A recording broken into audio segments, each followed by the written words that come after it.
Assalamualaikum warahmatullahi wabarakatuh. Jumpa lagi bersama saya Hadi di channel Ngulik Sejarah. Pada video kali ini saya akan kembali lagi membacakan suatu kisah misteri. Kali ini memasuki part yang keempat dari serial Teluh itu ya teman-teman, yaitu yang berjudul Teluh Bambu. Yuk, daripada kita lama-lama, daripada kita penasaran bagaimana kelanjutan ceritanya, mari kita langsung saja menuju ke kelanjutan ceritanya. Perhatikan baik-baik karena ceritanya akan segera saya mulai. Namun sebelum itu, saya sarankan untuk kalian yang belum menonton part sebelumnya, saya sarankan untuk kalian menontonnya terlebih dahulu, agar kalian paham dan mengerti keseluruhan alur ceritanya. Dan jangan lupa untuk kalian yang belum subscribe channel ini ya teman-teman. Dan juga nyalakan tombol lonceng notifikasinya, agar kalian tidak ketinggalan video terbaru selanjutnya dari channel ini. Yuk, daripada kita lama-lama, mari kita langsung saja menuju ke kelanjutan ceritanya.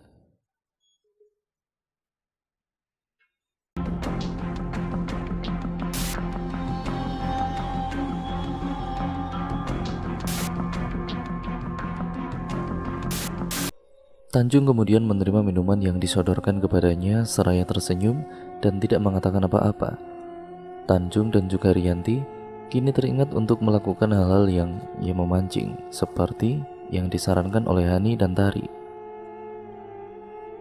Mereka berdua berpikir tentang hal-hal yang bisa memancing kekesalan seseorang, karena jelas waktu mereka tidak banyak. Tanjung meletakkan cangkir yang tadi ia terima ke atas meja, lalu kemudian menatap tepat ke arah Reno. "Ren, bagaimana pekerjaanmu akhir-akhir ini, Dek?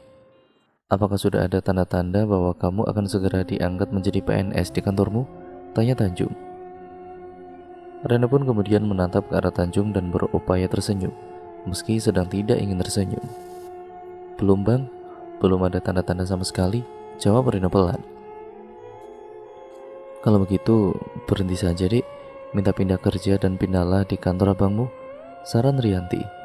Kebetulan Bang Tanjung membutuhkan sekretaris baru. Hani hanya sekretaris.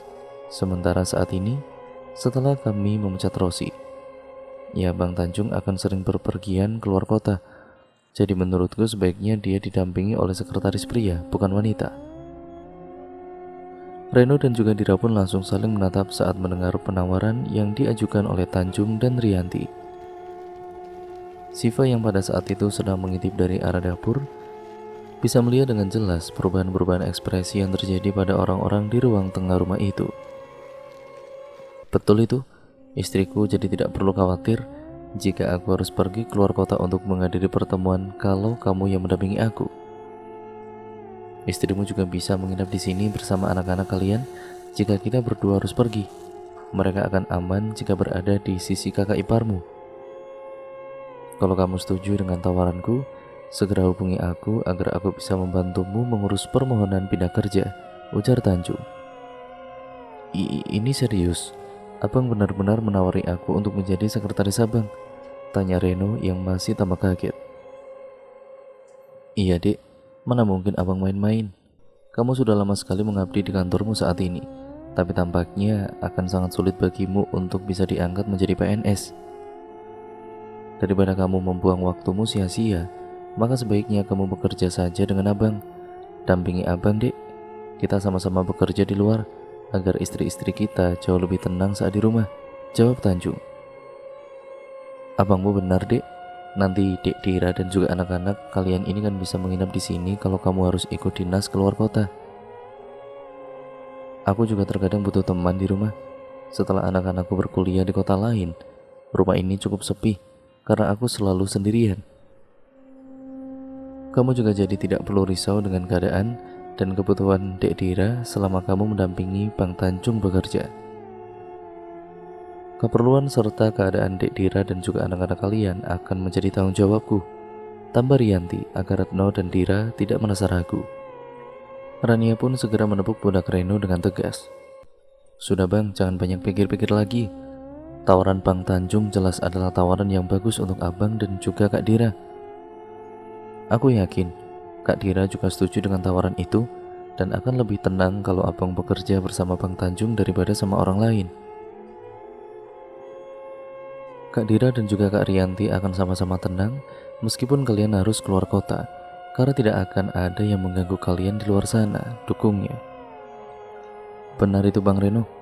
Aku pun kalau ditawari demikian oleh Bang Tanjung jelas tidak akan menolak. Tawarannya bukan tawaran biasa.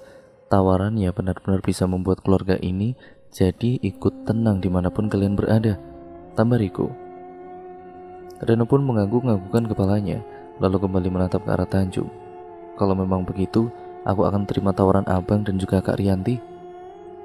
Aku akan menjadi sekretaris abang mulai sekarang, jawab Reno, setelah diyakinkan oleh Rania dan Riko. Alhamdulillah, sambut Rianti, Tanjung, Rania, dan Riko. Erin dan juga Dudi pun tampak terlihat senang dengan terjalinnya kerjasama antara Tanjung dan juga Retno. Semua orang pun mulai menikmati minuman yang tersaji di hadapan mereka masing-masing. Kemudian, Dodi dan juga Erin tampak menyemburkan kopi serta teh yang baru saja menyentuh lidah mereka.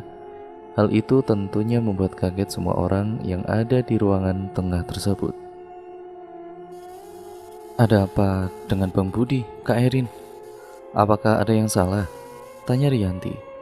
Duh, asisten rumah tanggamu sepertinya tidak becus bikin minuman, Dek. Pahit sekali kopi yang aku minum ini, jawab Dudi. Iya, teh yang aku minum juga sama, pahit sekali, tambah Erin. Loh kok bisa? Kopi dan juga teh yang kami minum manis kok, enak sekali malah rasanya. Kenapa hanya kopi dan juga teh milik Kak Erin dan juga Bang Dudi yang terasa pahit? Tanya Riko tampak merasa heran. Cobalah sendiri kalau tidak percaya, Dek. Cobalah, saran Dudi kepada Riko. Riko pun segera mencicipi kopi milik Dudi dan memasang wajah heran saat menatap ke arah kakak tertuanya tersebut. Bang, lidahmu sariawan. Ini kopimu sama seperti kopiku, manis, enak rasanya, ujar Riko. Reno pun segera ikut mencoba kopi tersebut setelah mengambil cangkir dari tangan Riko. Iya bang, manis ini kopinya, sama juga dengan punyaku, tambah Reno. Rania mengambil cangkir teh milik Erin dan mencicipinya. Dira juga ikut mencicipi teh itu seperti yang Rania lakukan. Manis Kak Erin, sama sekali tidak ada pahit-pahitnya kok, ujar Rania. Lalu Dira pun memvalidasi hal tersebut. Kok bisa begitu? Apakah Kak Erin dan juga Bang Dudi sedang tidak sehat? Tanya Rianti menunjukkan kekhawatiran. Kami sehat kok, justru kami datang ke sini karena ingin menjenguk Tanjung yang katanya sedang sakit. Kami baik-baik saja dan masih benar-benar bugar sampai saat ini, jawab Erin yang terlihat mulai memucat. Tapi wajah Kak Erin dan juga Bang Dudi mengatakan sebaliknya. Kalian pucat sekali, kalian mungkin sakit, tapi tidak sadar kalau sedang sakit, ujar Riko. Tira pun kemudian mengeluarkan cermin kecil dari dalam tasnya, lalu memberikannya pada Erin. Erin menerima cermin itu dan melihat kalau wajahnya benar-benar pucat seperti yang dikatakan oleh Riko. Kalian mau minum obat? Akan kuambilkan obatnya kalau kalian mau, tawar Rianti. Ambilkan saja dek, mungkin Bang Dudi dan juga Kak Erin memang butuh minuman obat saat ini, ujar Tanjung. Jangan, cegah Erin dengan cepat. Kami benar-benar sehat-sehat saja, kami sama sekali nggak sakit. Iya, sebaiknya tidak usah ambilkan obat apapun. Kami akan cicipi lagi kopi dan juga tehnya. Mungkin tadi kami hanya belum benar-benar menikmati minumannya, tambah Dudi. Dudi dan juga Erin pun segera meminum kembali kopi dan juga teh milik mereka meski sudah dicicipi oleh Riko, Reno, Rania, dan Dira. Meski terasa sangat pahit, kali ini mereka tetap memaksakan diri meminum sampai habis. Mereka tidak mau dituduh sakit, karena takut akan dituding sebagai pembawa penyakit jika Tanjung kembali sakit. Raja tersenyum diam-diam saat mendapati apa yang Siva maksud soal melucuti topengnya sendiri ketika sedang mengawasi ke-6 tamu yang datang. Sosok si pengirim teluh bambu itu benar-benar melucuti topengnya sendiri dengan berpura-pura bahwa mereka baik-baik saja. Padahal wajah mereka yang pucat tidak bisa membohongi siapapun saat itu. Rianti, Tanjung, serta kedua adik dan kedua ipar mereka jelas sadar bahwa Dudi maupun Erin sedang berusaha agar terlihat sehat. Ternyata memang tidak pahit sama sekali. Kami tadi itu belum benar-benar meminum kopi ataupun tehnya. Jadi sekilas rasanya seperti pahit, ujar Dudi berusaha mengembalikan suasana agar tenang seperti tadi.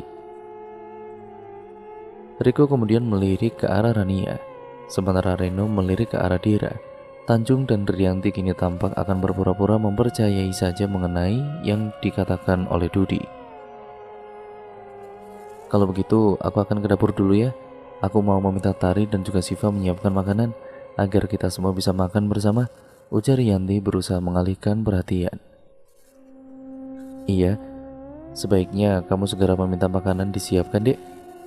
Dukung Tanjung. Rianti pun segera beranjak ke dapur untuk menemui Tari dan Siva.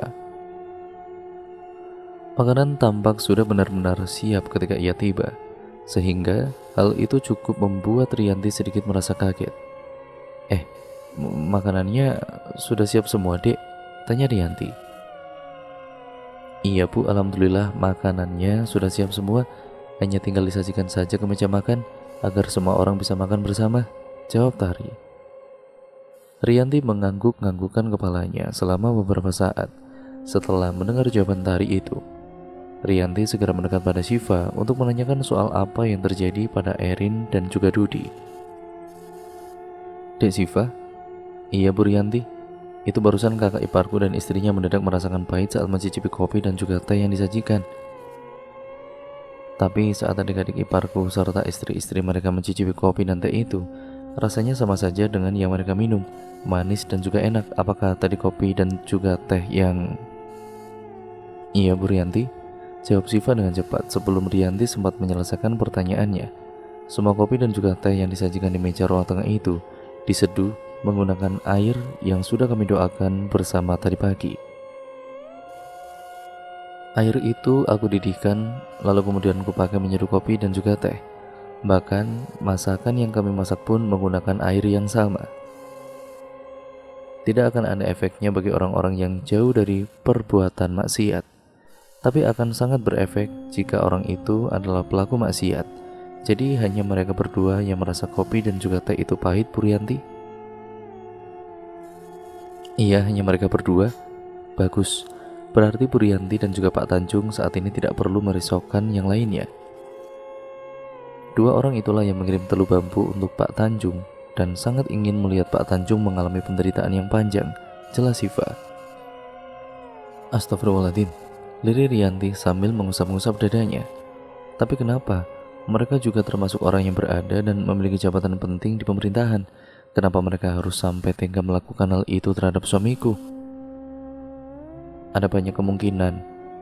Kita tidak pernah bisa menduga-duga soal alasan seseorang berbuat jahat terhadap orang lain, Bu Rianti. Insya Allah nanti akan kami cari tahu agar Bu Rianti dan juga Pak Tanjung tidak merasa penasaran soal alasannya, janji Tari. Makanan pun segera disajikan ke atas meja makan oleh Siva dan Tari. Rianti kini kembali berjalan menuju ruang tengah untuk memberitahu semua orang. Mari silakan, langsung saja ke meja makan karena makanannya sudah siap, ujar Rianti, tetap serama biasanya. Tanjung pun bangkit dari sofa dan mencoba berjalan dengan santai seperti biasanya.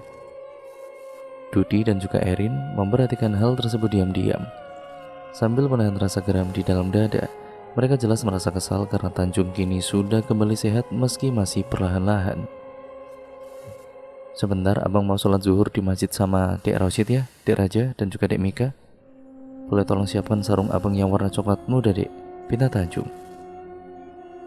Boleh bang, nanti aku siapkan setelah kita semua selesai makan, jawab Rianti.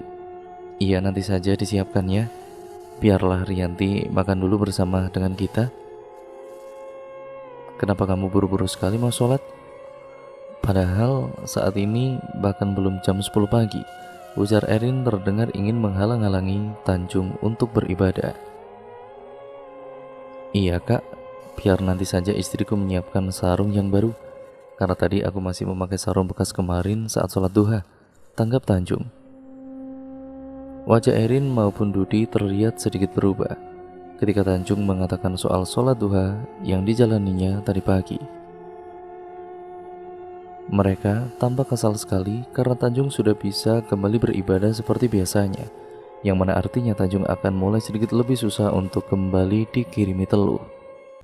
Tari memberi tanda pada Tanjung untuk meminum air putih yang disajikan. Tanjung langsung meminumnya hingga tanda setelah membaca bismillah sangat lirih.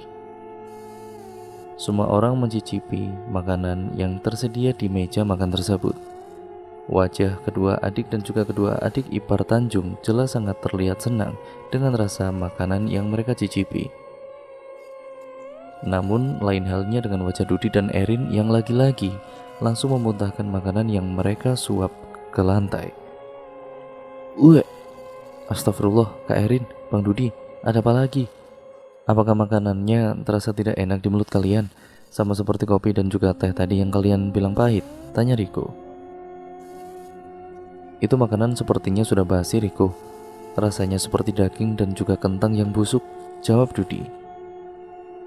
Astagfirullah, Bang Dudi, apanya yang basi dan busuk? Kami memakan makanan yang sama dengan yang Bang Dudi dan juga Kak Erin makan loh. Kita sama-sama menyedok makanan di tempat yang sama barusan. Mana mungkin rasanya berbeda? Masakan yang tersaji ini enak sekali, Bang. Ujar Raina tampak tidak percaya dengan apa yang baru saja Dudi ungkapkan. Dira langsung bangkit dan meraih piring milik Erin serta piring milik Dudi, lalu kemudian menukarnya dengan piring miliknya dan juga milik Reno. Makanlah yang sudah kami cicipi dan kami rasa memang enak. Kami akan makan makanan yang sudah kalian cicipi. Kalau ternyata kami tetap merasakan bahwa makanan yang tersaji ini enak dan kalian tetap merasa makanan itu tidak enak, maka itu tandanya indera perasa kalian benar-benar sedang sakit, tegas Dira. Lalu kita akan berpotensi tertular penyakit dari mereka, tambah Reno seraya menatap ke arah istrinya. Kalau Allah mengendaki, maka kita akan sakit. Kalau Allah tidak mengendaki, maka kita akan sehat-sehat saja. Lagi pula, ini bukan zaman purba, suamiku sayang. Ada dokter yang bisa mengobati kita jika kita memang akan sakit tentunya. Balas Dira sedikit gemas terhadap suaminya sendiri. Dudi dan juga Erin kini kembali mencoba makanan yang sudah dicicipi oleh Dira dan Reno. Sayangnya mereka sama sekali tidak merasakan sesuatu yang enak, justru merasakan sesuatu yang semakin parah hingga membuat mereka muntah hebat di lantai rumah itu. Wah, makanan apa ini? Rasanya seperti bangkai, teriak Erin setelah memuntahkan seluruh isi perutnya. Astagfirullah, apanya yang rasa bangkai? Ini aku sudah makan sampai 2 mangkuk gulai dagingnya loh Kak Erin. Kakak dan juga Bang Dudi ini mungkin memang sakit kali. Jadi indera perasa kakak sedang tidak bisa merasakan makanan yang sangat enak ini, ujar Riko. Kami tidak sakit, Riko. Kami benar-benar merasakan bahwa makanan itu rasanya seperti bangkai, bentak Dudi. Bang, jangan bentak-bentak Riko seperti itu. Reno benar-benar tidak bisa menerima saat Dudi membentak Riko. Sekarang Bang Dudi jawab, bagaimana bisa kami semua makan dengan lahap sementara Kak Erin dan juga Bang Dudi terus memuntahkan makanan itu?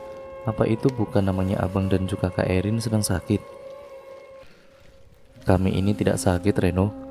Erin ikut membentak seperti yang Dudi lakukan. Reno hendak kembali membalas bentakan Erin, namun Dira segera menahan suaminya dengan cepat. Tanjung dan juga Rianti hanya diam seperti yang diminta oleh Siva ketika perdebatan di meja makan itu terjadi. Mika dan juga Hani mengawasi dari lantai atas, sekaligus terus melapor pada Roshid yang pada saat ini sedang bersama dengan Jonathan dan Batagor di kebun samping rumah. Wah, berarti saat ini hanya ada 2 kemungkinan. Kalau sampai makanan enak begini kalian bilang rasanya seperti bangkai, berarti sakit yang kalian alami benar-benar sudah sangat parah, sinis Dira. Tapi kalau kalian tetap keras hati dan menyangkal bahwa kalian sakit, mungkin kalian hanya ingin menghina makanan yang disajikan di rumah ini agar Bang Tanjung dan juga Kak Rianti merasa malu. Dira benar-benar menjadi dirinya yang biasa ketika sedang bertingkah sinis terhadap orang lain. Wanita itu benar-benar tidak segan untuk menyindir ataupun mengutarakan hal yang dianggapnya ganjil. Kali ini aku tidak mau melarang Kak Dira untuk berbicara sesinis itu. Aku jelas setuju dengan apa yang katanya kali ini tentang 2 kemungkinan yang ada di dalam pikiran Bang Dudi dan Kak Erin, ujar Rania sambil menggeleng-gelengkan kepalanya. Erin menatap geram ke arah Dira dan juga Rania. Setelah sadar bahwa dirinya dan juga suaminya sedang disudutkan di hadapan Tanjung dan Rianti. Untuk apa aku melakukan hal seperti itu? Untuk apa aku berusaha mempermalukan Tanjung dan juga Rianti? Sengit Erin. Mungkin untuk melampiaskan kekesalan kakak dan juga Bang Dudi atas ucapan Mama 2 minggu lalu soal kesuksesan Bang Tanjung dan juga Kak Rianti yang terbangun tanpa campur tangan orang tua, jawab Dira tegas. Tanjung dan juga Rianti pun tampak kaget saat mendengar mengenai hal itu dari Dira. Pasalnya, mereka sama sekali tidak tahu mengenai apa yang terjadi di rumah orang tua mereka 2 minggu lalu. Mama dan juga Bapak jelas menyudutkan kalian berdua 2 minggu yang lalu karena perkara kalian butuh modal tambahan sehingga memaksa mereka untuk segera membagi warisan. Yang aku tidak habis pikir, kenapa kalian meminta dibagi warisan padahal Mama dan Bapak belum meninggal? Jangankan aku, Riko si bungsu dan juga adik ipar Kurania pun terheran-heran dengan permintaan kalian yang penuh paksaan 2 minggu lalu. Untung saja pada saat itu Bang Tanjung sibuk sekali mengurus pencalonan dirinya untuk menjadi wali kota, serta Kak Rianti tidak bisa hadir di rumah Mama dan Bapak karena tidak ada yang mengantar. Kalau Bang Tanjung dan juga Kak Rianti ada, maka mungkin mereka sudah kena serangan jantung saat mendengar bagaimana kerasnya kalian bicara pada Mama dan Bapak, lanjut Dira. Setelah aku pikir-pikir lagi, tampaknya kelakuan kalian hari ini memang ada sangkut pautnya dengan kejadian 2 minggu yang lalu. Kalian benar-benar menjadi tidak rasional, hanya karena ingin segera diberi warisan oleh Mama dan juga Bapak, tambah Rania. Ya Allah, sadarlah Bang Dudi, sadarlah Kak Erin, Bang Retno, dan juga Kak Dira yang hidupnya pas-pasan pun sama sekali tidak pernah kepikiran untuk meminta dibagi warisan. Kami semua lebih senang kalau tahu Mama dan juga Bapak hidup tenang di masa tuanya. Kami semua tidak ingin membebani hidup mereka. Maka dari itu, kami semua berusaha mati-matian menjalani hidup kami sesuai dengan yang kami mampu. Sekarang, kalian berdua bersikap begini di rumah Bang Tanjung dan juga Kak Rianti. Apa yang kalian lakukan saat ini benar-benar menggambarkan bahwa kalian merasa tidak bisa menerima karena Mama dan Bapak menjadikan mereka sebagai contoh untuk kita, agar bisa kita tiru. Diam kamu Rania, jangan ikut campur, bentak Erin. Kenapa pula Kak Erin bentak-bentak Rania? Apa yang Rania ucapkan itu benar adanya kok. Kalian berdua tidak bisa menyangkal, karena kami semua menyaksikan apa yang kalian berbuat di rumah Mama dan Bapak 2 minggu lalu. Kalau mau membentak, bentak aku saja, jangan membentak yang paling muda, tantang Dira. Sudah cukup dek, cukup, pinta Tanjung tenang seperti biasanya. Dira dan juga Rania pun langsung diam setelah Tanjung meminta mereka dengan baik. Mari kita juga jangan kelewat batas saat berbicara pada Kak Erin dan juga Bang Dudi. Mama dan juga Bapak mungkin sedang emosi-emosinya saat menjadikan aku dan istriku sebagai contoh untuk ditiru oleh kalian. Itu jelas bukan tindakan yang tepat untuk mengatasi keadaan yang sedang runyat. Begitu pula dengan saat ini. Perdebatan dan menyudutkan Bang Dudi serta Kak Erin juga bukan sesuatu yang tepat untuk dilakukan oleh kita sebagai adik-adik mereka. Mari kita percaya saja bahwa mungkin makanan yang disajikan di rumah abang kali ini memang tidak enak dan tidak cocok di lidah Bang Dudi dan juga Kak Erin. Saran Tanjung mencoba membuat keadaan agar kembali membaik seperti tadi. Apa maksudmu bicara begitu Tanjung? Kamu mau menegaskan pada kami bahwa kamu juga sebenarnya tidak percaya kalau makanan yang disajikan di rumahmu ini rasanya seperti bangkai. Dudi kembali mengungkapkan amarahnya dan kali ini langsung kepada Tanjung. Tanjung baru saja akan menjawab ketika Dira kembali membuka mulutnya. Maksud Bang Tanjung barusan itu adalah dia ingin kami semua tidak menyudutkan Bang Dudi dan juga Kak Erin karena kalian adalah yang paling tua di dalam keluarga kita.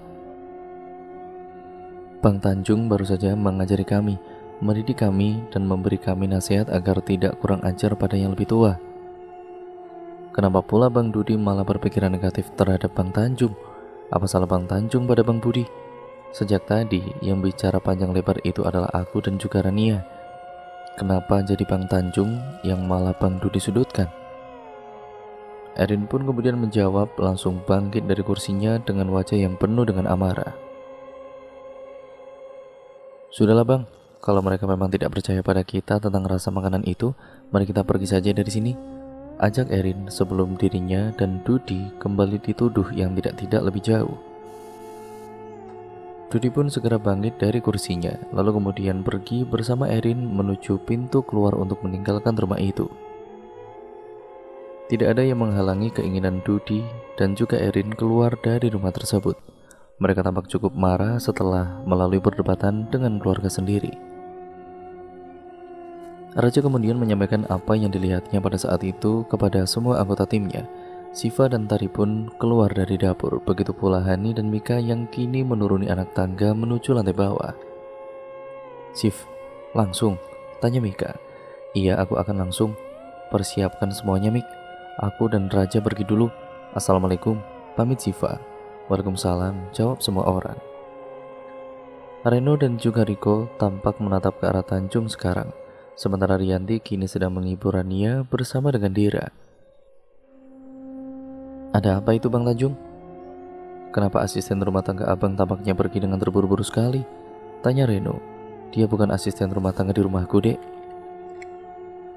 Dia adalah anggota tim yang dipanggil oleh Bang Jo untuk membantu mencari tahu siapa yang sudah memberikan teluh kepadaku dan juga membantu menyembuhkan aku dari kesakitan akibat terkena teluh ini," jawab Tanjung apa adanya. "Astagfirullahaladzim, abang kena teluh? Siapa yang tega meneluh abang? Memangnya abang punya salah apa sehingga orang itu mengirim teluh untuk abang?" tanya Riko tampak begitu kaget. "Kenapa kamu tanya lagi, Dek? Kamu tidak lihat bahwa barusan wanita yang pura-pura menjadi asisten rumah tangga Bang Tanjung buru-buru pergi keluar setelah Bang Dudi dan juga Kak Erin pergi dari sini? Sudah jelas sekali kan siapa pengirim teluh untuk Bang Tanjung, meski tidak ada yang menjelaskan," sahut Dira sambil menahan geram pada Dudi maupun Erin. "Astagfirullah, benar begitu Bang Tanjung? Benar bahwa Bang Dudi dan juga Kak Erin yang mengirim teluh untuk menyakiti abang?" Reno tampak syok sekali. Tanjung dan juga Rianti menatap ke arah Tari, Mika dan Hani yang saat ini ada di ruang tengah. Tari mendekat ke arah meja makan saat sadar bahwa Tanjung dan Rianti butuh diwakili bicara dengan seluruh anggota keluarganya. "Maaf sebelumnya, aku mungkin akan mewakili Pak Tanjung dan juga Bu Rianti bicara dengan bapak-bapak dan ibu-ibu. Hal ini bertujuan agar semuanya ada di posisi netral dan tidak menyudutkan siapapun," ujar Tari. "Jadi benar, Dek, kalau abang ipar tertua kami dan istrinya itu mengirim teluh kepada Bang Tanjung?" Rania memutuskan langsung bertanya. Tari pun menatapnya kemudian mengangguk pelan. Rania menutup matanya lalu menangis sambil memeluk Rianti yang ada di sisinya. Tira tampak geram sekali dan tidak bisa menyembunyikan kegeramannya tersebut terhadap Dudi dan Erin. "Lalu kenapa pula tadi tidak langsung saja ditanyakan sama orangnya, Dek?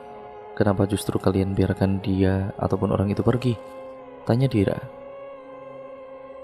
"Keselamatan Pak Tanjung menjadi taruhannya.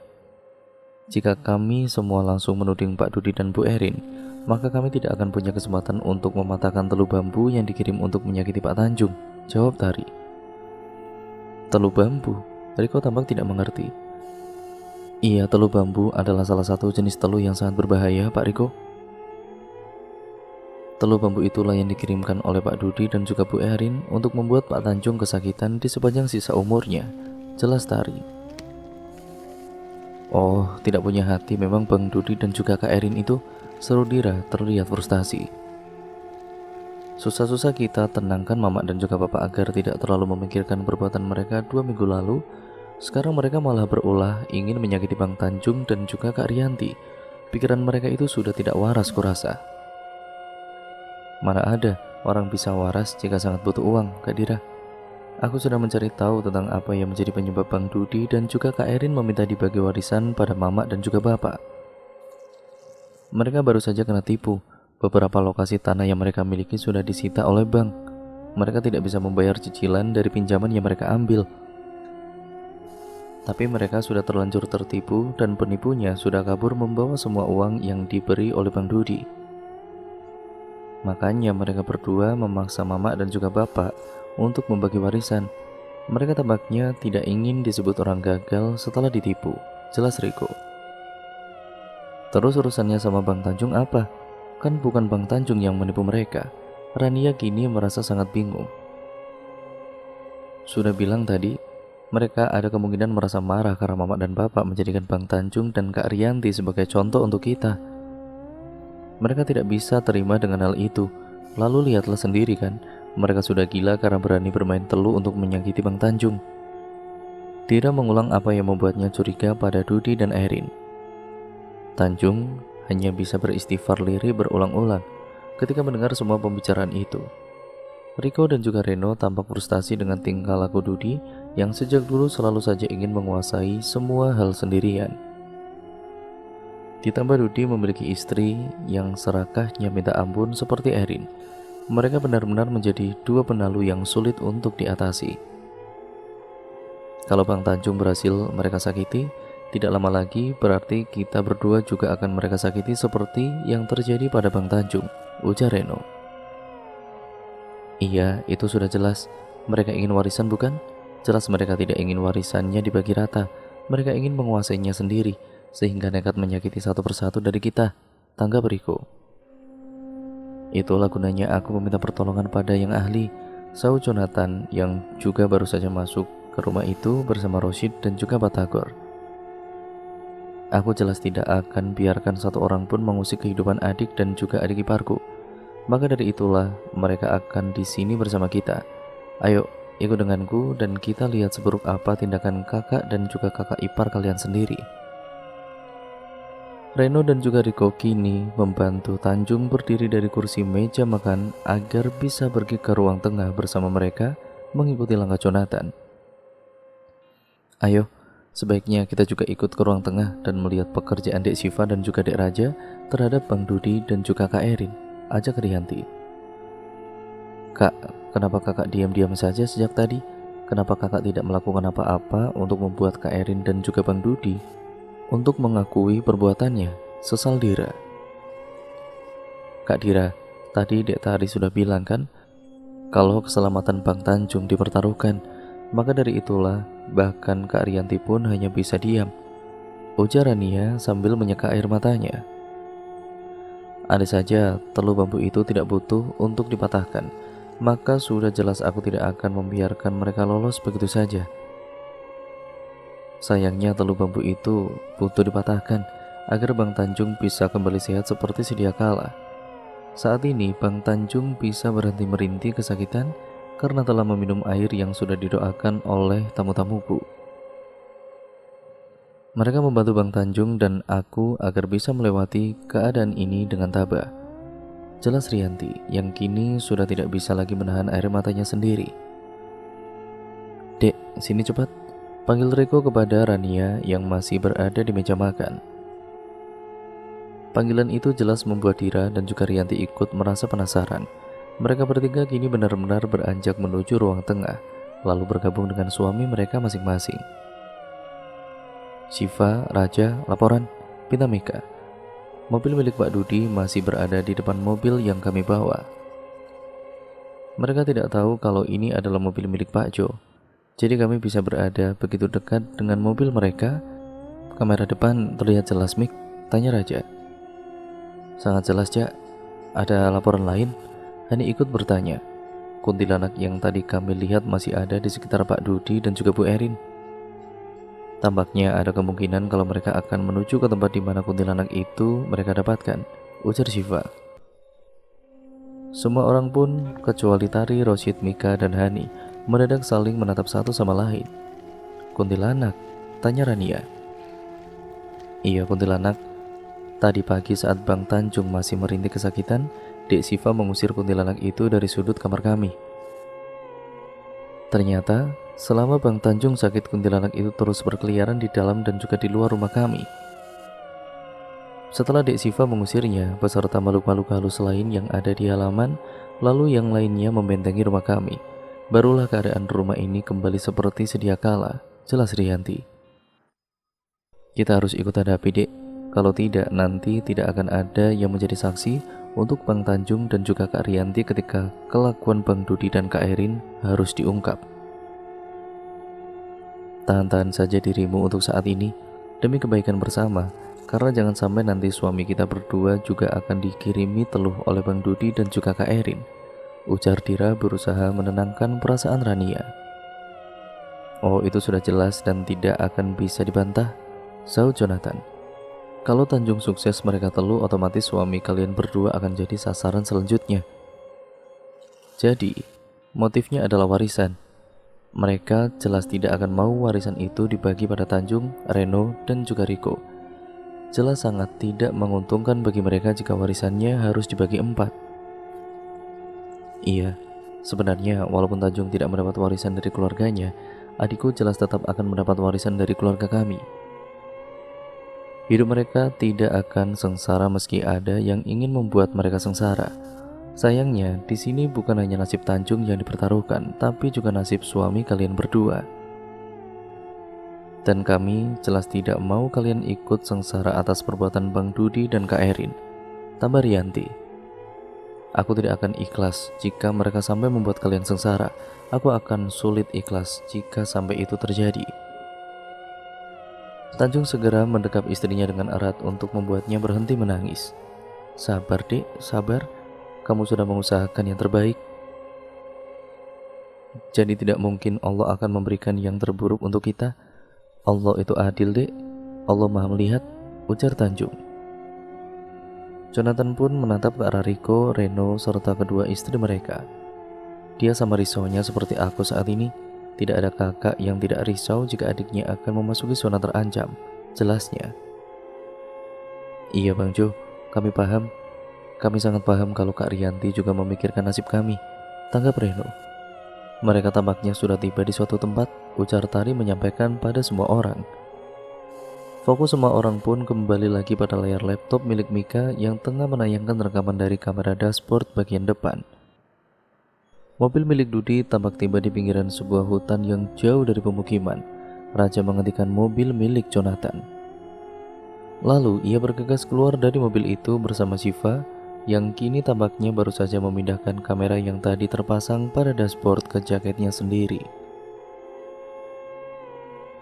Pak Jo, sebaiknya Bapak segera menyusul ke sini bersama anak buah Bapak. Kita mungkin akan menyelesaikannya di sini. Jika menemukan tempat di mana telu bambu itu bisa dipatahkan, pinta Shiva. Oke, aku akan segera ke sana. Kirim saja lokasi keberadaan kalian melalui pesan, balas Jonathan. Jonathan segera keluar dari rumah itu setelah berpamitan pada Tanjung dan Rianti. Pria itu segera memerintahkan beberapa anak buahnya untuk pergi ke alamat lokasi keberadaan Shiva dan Raja saat itu. Di lokasi itu sendiri, Shiva dan juga Raja kini bisa melihat bahwa Dudi dan Erin terus berjalan melewati jalan setapak yang lurus menuju ke dalam hutan.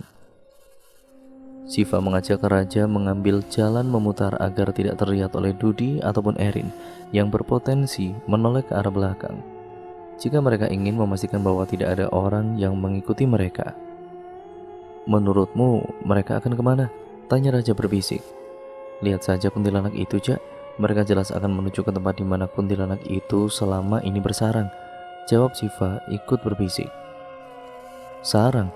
Kalau kuntilanak itu punya sarang berarti ada yang sengaja memelihara kuntilanak itu di sini dong. Ya seperti itulah yang aku maksud. Lagi pula sudah jelas kalau bukan Pak Dudi dan Bu Erin langsung yang mengirim telu bambu itu kepada Pak Tanjung. Mereka tidak punya kapasitas untuk melakukan praktek ilmu hitam.